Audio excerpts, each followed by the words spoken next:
Mainit na balita mga kaboses ng masa, former President Rodrigo Roa Duterte at Vice President Inday Sara Duterte hindi papayag na litisin sa dahig. Ayon sa kanila ay pwede silang litisin ngunit sa Pilipinas lamang at never sa ibang bansa. Yun naman ang lininaw ng kampo ni Tatay Digong, kaya kung sakali di umano na arestuhin ni DOJ Rimulya ay wala naman daw nakikipag-ugnayan sa DOJ para ipadakip si dating Pangulong Duterte. Ito nga ang nagpapatunay na talagang fake news ang isiniwalat ni Harry Roque. Ayun pa sa kampo ni Tatay Digong ay huwag umano mataranta si Harry Roque at matulog na lang muna. At idiniin naman nila na walang problema kay Pangulong Duterte dahil naging statement na niya yan noong siya pa lamang ang presidente na hindi siya papayag na huliin siya ng ICC at hindi siya magpapahuli ng buhay. At heto naman, pakinggan natin ang buong detalye. By the way, this is Boses ng Masa at kung bago ka pa lamang sa aking channel ay mag-subscribe ka na!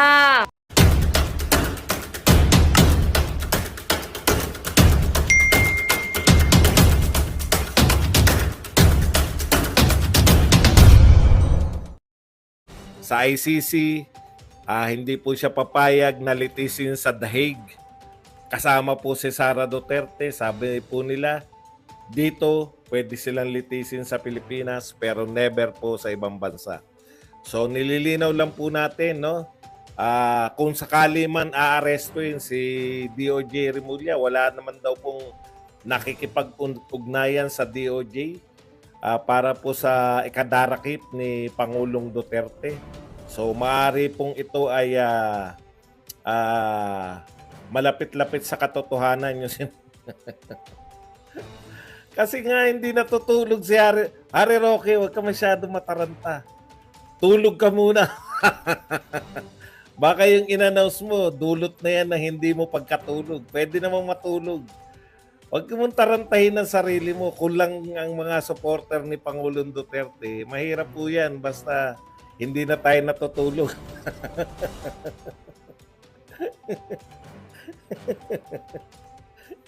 Hindi po napapraning. No? Wala po. Wala pong problema kay Pangulong Duterte. Alam po nila. Consistent po si Pangulong Duterte.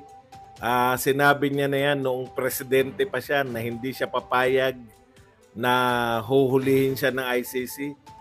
Hindi po siya magpapahuli ng buhay. Matagal niya na po yung sinasabi, no? So, kayo ang praning. Ikaw, Habilio. Ikaw, Habilio, ang praning. Kung ano, wala naman kayong balita na natataranta yung mga Duterte. In fact, meron pong kinakasang malaking rally po dyan sa Cebu. Ganyan po, no? Sa mga nangangantyaw po na wala namang umatin ng rally. Yung mga rally po, buhat po nung rally sa kinakasap po yan. Hindi po yan yung, ayun po, hindi naman natin na maaawat yun.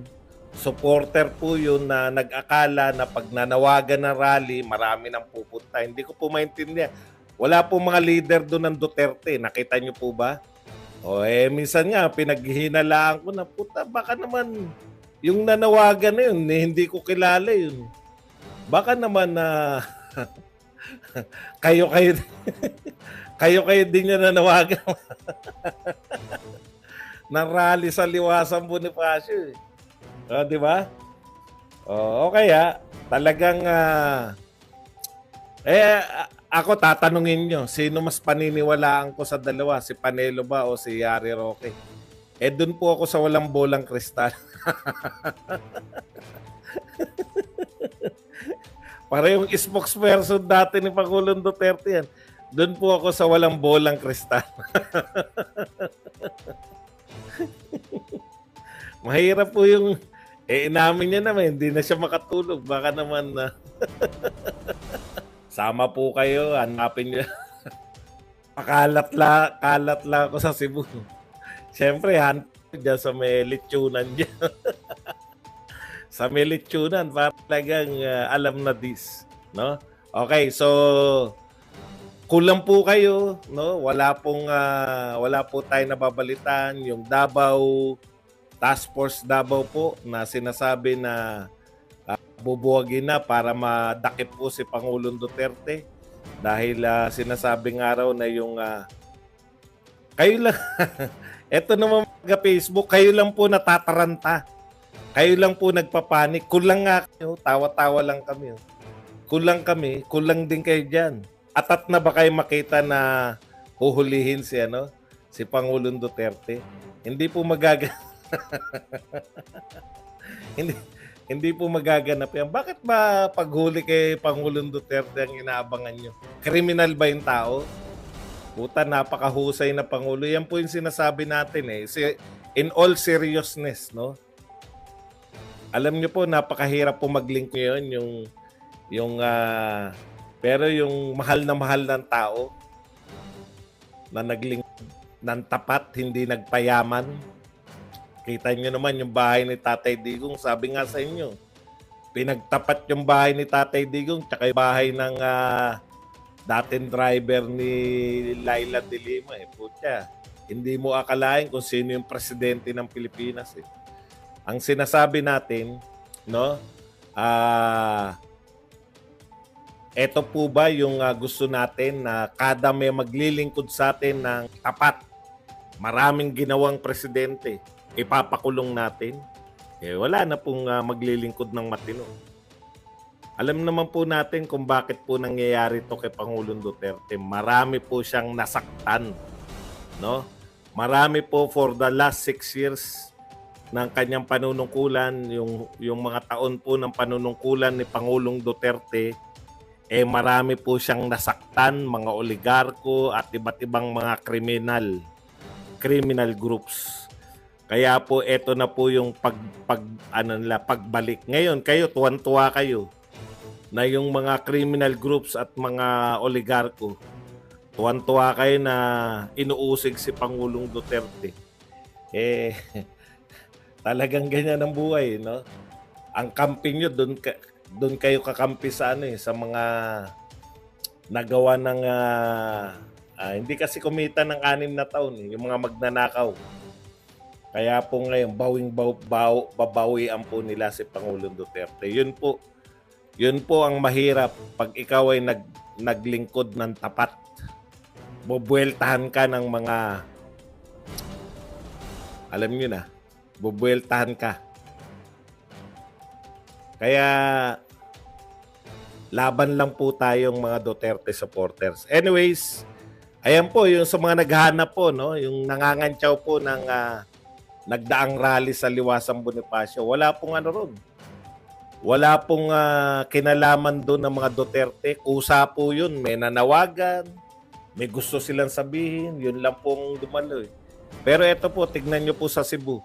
Ito po narito po yung mga leaders, may pag-organize, tsaka nyo po sabihin na konti lang yung sumusuporta sa mga Duterte.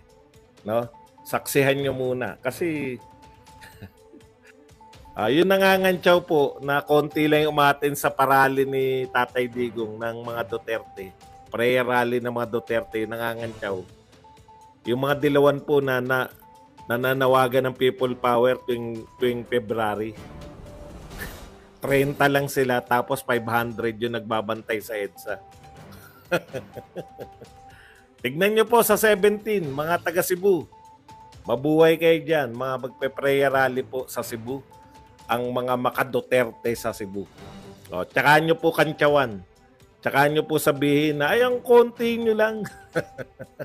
Okay, pag-usapan po natin. Ito pong gusto pong mangyari nito ni dating Senador Trillanes. Sabi ni dating Senador Trillanes, para malaman ang katotohanan, Trillanes calls for House probe on Las Cañas claims versus Sara and Paulo Duterte. Ano ba yung kiniklaim daw ni Las Cañas kay Sara at Paulo Duterte? Na si Sara Duterte daw po ay siya po yung utak ng Tokhang Queen sa Davao, na ang sinasabi po ni Vice President Sara dito, buong pagme-mayor niya, buong pagba-vice mayor niya, hindi po siya kasali, no? Nung naging Vice President po siya, tsaka po siya isinali, no? Na-involve siya diyan sa Davao Death Squad. Iba rin. Okay, sa madaling salita, ito po ay alam niyo na kung sino may hawak kay Las Cañas, no? Ayun, lagi naman. Ito po ang problema no? Gusto nila paimbestigahan sa House. Ang bintang naman nila kay Paulo, smuggler, etc. Gusto nila paimbestigahan sa House of Representatives. Di ba dati kang senador? Bakit hilig mag-imbestiga mga senador? Bakit hindi mo sa Senado ihain tong gusto mong investigasyon? Bakit sa House of Representatives? Di ba? Alam ko na sagot diyan eh. Ang sagot diyan, hindi ka naman na pinaniniwalaan ng mga kamo senador. Di kaya doon ka nagpupunta. Alam niyo po, sa Pilipinas, no, pag may paimbestigahan, lahat ng tao gustong paimbestigahan sa Senado. Tanging si Trillanes lang. Ang gusto magpaimbestigahan diyan sa diyan po sa House of Representatives. Alam niya kakampi niya eh, di ba? Pero talagang ganyan eh. Wala na naman ako. Alam niyo, pag hindi naman ako nagla-live, hindi naman ako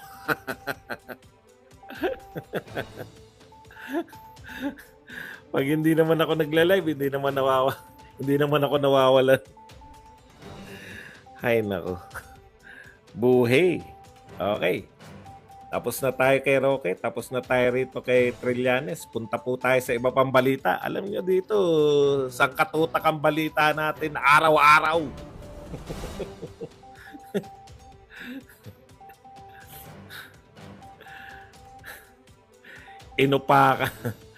Inupakan eh. Ito po. Ito, dito na tayo sa mga medyo patawan ng konti. Katulad po nito, no? Alam nyo, lagi kong sinasabi, pag may ginagawa po, gusto nyo batiin yung ating Pangulo, meron pong magandang project, batiin nyo na lang. Pero kung may ginawang project, tapos kakantsawan nyo na naman si Pangulong Duterte, napipilitan tuloy kaming isampal sa inyo mga ginawa ni Pangulong Duterte at mga hindi ginagawa ni Pangulong Marcos. Matitigas talaga, makukulit talaga, no? Yun kasi utos sa kanila eh. Ipagmalaki nyo yung mga ginagawa ni Pangulong Marcos, kantsawan nyo na inutil si Pangulong Duterte. Hindi nyo mapapaniwala yung tao na mas maraming nagagawa si Pangulong Marcos. Katulad nito, meron na naman sila. Ito po, malapit na po, pinag-usapan na. Malapit nang matupad. February 6, natupad na raw. Yung pinag-usapan ni Crown Prince Mohammed Salman. Yung pagbibigay ba ng insurance claim sa nawalan ng trabaho, nagsara mga kumpanya dun sa Saudi. Hindi ba maganda yun? Matutuwa yung OFW. Okay na yun eh, di ba? Maraming salamat, PBBM. Dapat ganun lang yung etong mga vlogger. Hindi eh. Ito po ang sinabi, PBBM lang sa kalam, may malasakit, digong nyo inutil. Inutil na naman si Tatay Digong. Di maglilitanya na naman kami ng ginawa ni Tatay Digong. No? Alam nyo, yan pa... yan pa lang ang maganda-ganda namin narinig na ginawa ni Pangulo BBM sa mga OFW.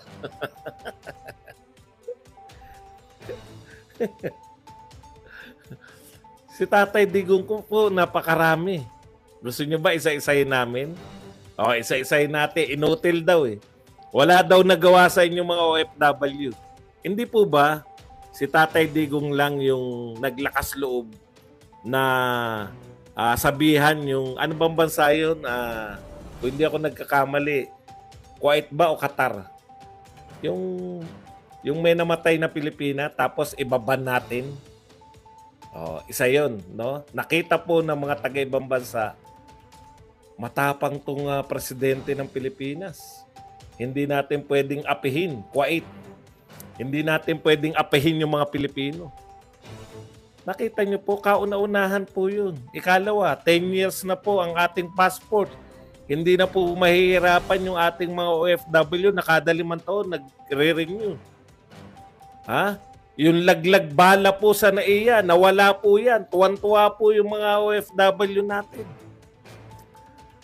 Okay lang naman na magtrabaho. Talaga naman dapat magtrabaho yung Pangulo. Pero yung kakantsawan nyo pa, para nyo maiangat yung mga maliliit na nagagawa ng Pangulo ngayon.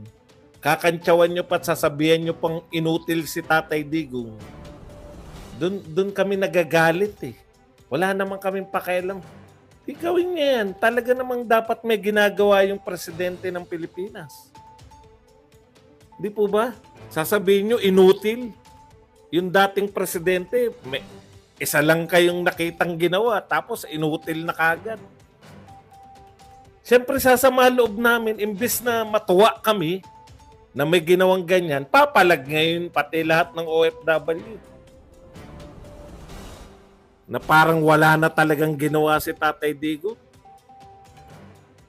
Sa mga OFW, kayo ba pumapayag mga OFW? Wala talagang ginawa sa inyo.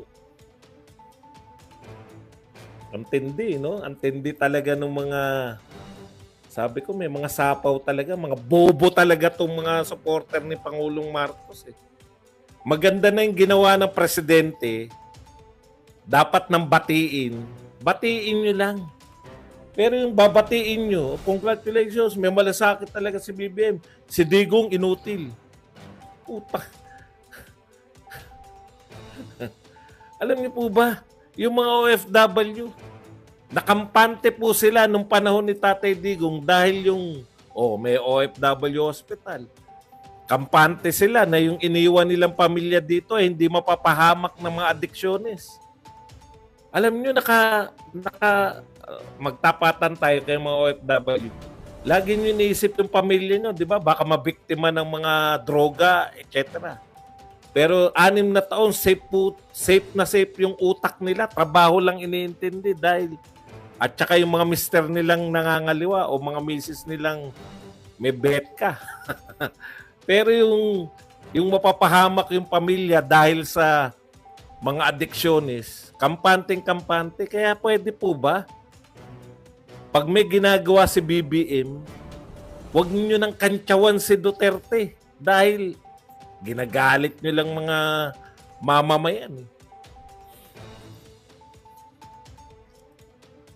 Mahihina kukotin nyo. Yan ang kapapakinig nyo sa mga vlogger nyo. At na OFW po siya, baka kasi nababalitaan nila eh. Iba po yung sa actual eh. Iba po yung nagbabasa ka lang sa dyaryo eh. Maligo muna kasi yung mga vlogger nyo para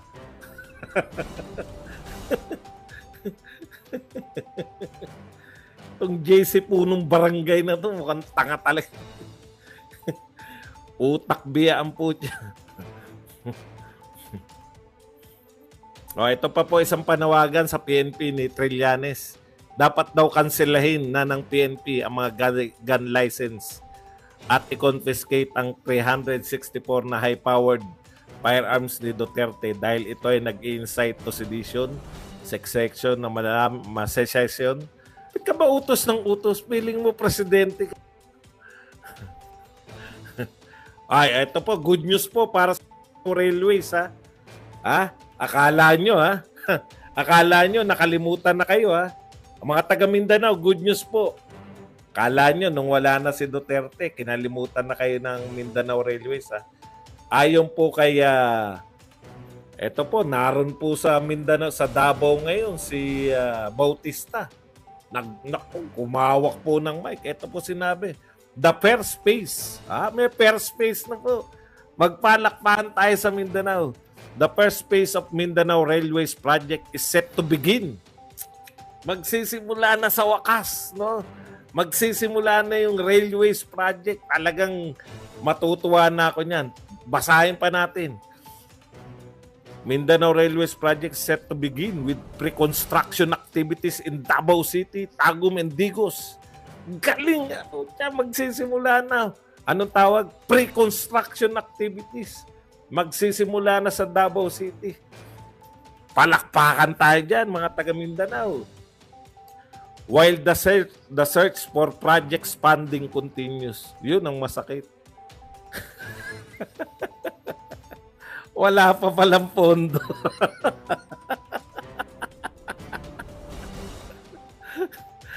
Ibang klase talagang ibang klase talaga. Nung araw kay Tatay Digong, hindi namin nababalitaan kung ano yung mga project. Nakikita na lang namin si Tatay Digong tsaka si Mark Villar eh.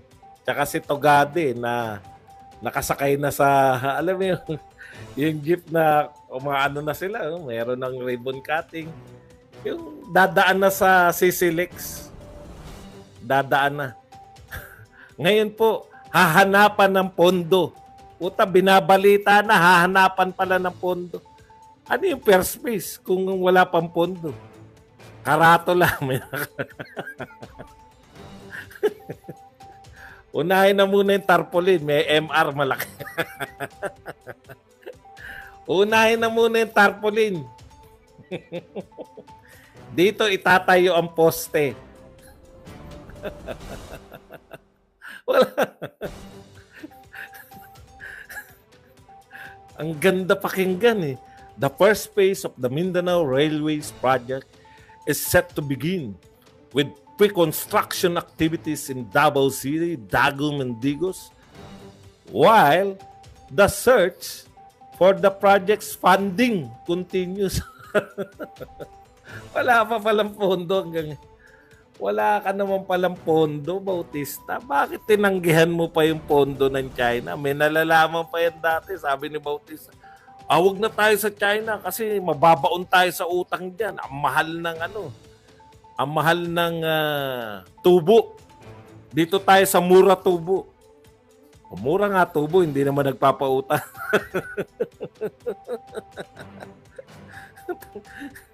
Tayo pa tumanggi. Ang tindi talaga ng Pilipinas eh. Bautista, lapit mo ulo mo. Medyo nagulo po yung banks. Ayusin lang na.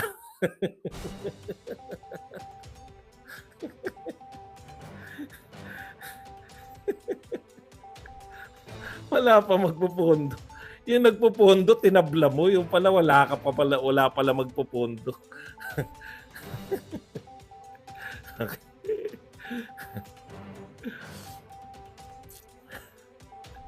Nakakatawang po siya. Ito pa po isa.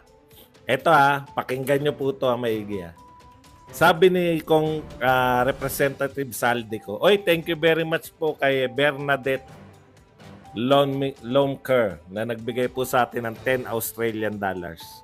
Ito po sabi ni Representative Saldico, ito po yung Ako Bicol Party List Representative na nag-akusa po na may 51 billion si Pulong.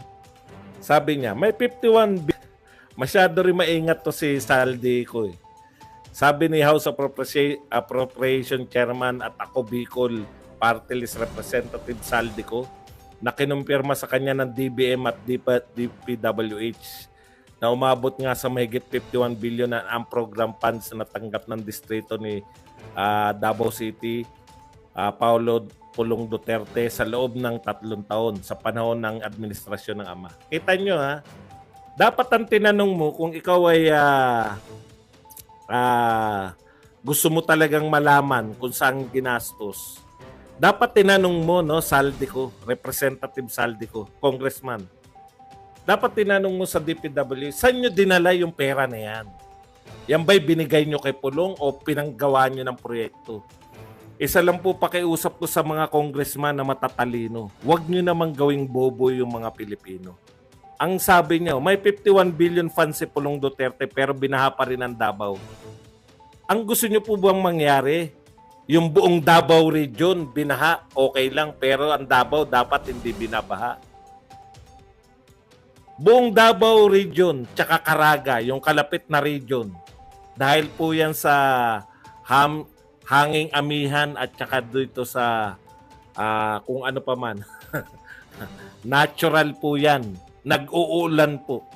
Ibig nyo sabihin, okay lang bahain yung Davao region at Caraga, pero yung Davao City dapat hindi binabaha dahil may budget si Pulong. Ano pong klaseng pag-uutak yun?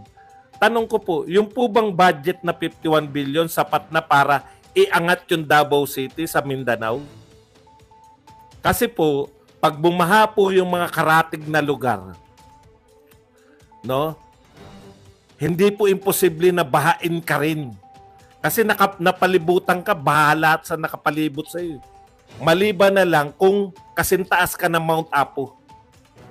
Ibig nyo ba sabihin, binububo nyo yung mga Pilipino, Congressman Saldico, na dapat yung budget na yan, tumaas na yung Davao, naging elevated na siya? Gusto nyo ba yung Davao kasintaas na ng Mount Apo para hindi binabaha? Huwag nyo po kaming binubobo kasi. Buong lugar, lahat ng nasa... Kami po sa San Jose del Monte, bihira kaming bahaing. Kami po, baha na po ang lahat. Baha na Marilao, Santa Maria, Bukawi. Ang San Jose del Monte, hindi pa po binaba kasi nasa taas kami. Mas mataas kami kaysa sa kanilang lahat. Ganun po bang gusto nyong mangyari sa Davao City? Iangat nila, yung 51 billion dapat doon ginamit. Inangat yung Davao City. Paulit-ulit, ginagawa po ninyo. Kaya yan yung natututunan ng mga vlogger nyo. Kaya yan yung sinasabi ng mga magagaling yung vlogger. Kaya yung mga nakatangan yung mga follower, ay oo nga, dapat hindi binabaha kasi meron ng budget. Paano yung baha, yung buong, yung nakapaligid sa kanila baha? Hindi sila dapat. Waterproof dapat. Dapat nga, hindi umuulan dyan sa Davao City. Bakit? May budget Dapat hindi umuulan. Dapat mga ambon lang dapat. Kasi may budget sila Anong uri po ng... Ewan ko lang kung may maniniwala sa inyo na matino Pero marami pong naniniwala sa inyo yung mga nakaganyan. Tama nga yung sinasabi niya. Bibili ako ng pampapogi. Kakagigil. Pwede ba? Kayo po lumagay sa... Yan yung maririnig ng mga taga Davao City. Dapat daw hindi kayo binabaha. Kayo mga taga Davao City. Dapat daw hindi kayo binabaha.